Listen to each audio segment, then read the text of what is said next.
नमस्कार. आज 22 जुलै रोजी नवापूर शहरात रक्तदान शिबिर आयोजित करण्यात आले आहे. तर या ठिकाणी नवापूर शहरातील जनतेने बऱ्यापैकी रिस्पॉन्स दिला आहे. या ठिकाणी मी बघत आहे की सर्व समाजातील हिंदू मुस्लिम बांधव, सर्व समाजातील बांधव नवापूरकर या ठिकाणी रक्तदानासाठी येत आहेत व स्वेच्छेने रक्तदान करत आहेत.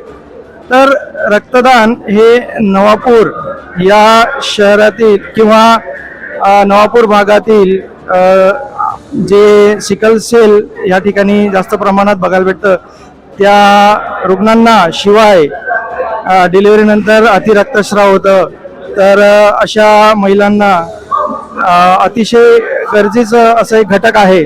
त्यामुळे मी नवापूरकरांना सर्वांना आवाहन करतो की जर आपण रक्तदानासाठी सक्षम असाल, फिट असाल तर जरूर रक्तदान करा. धन्यवाद.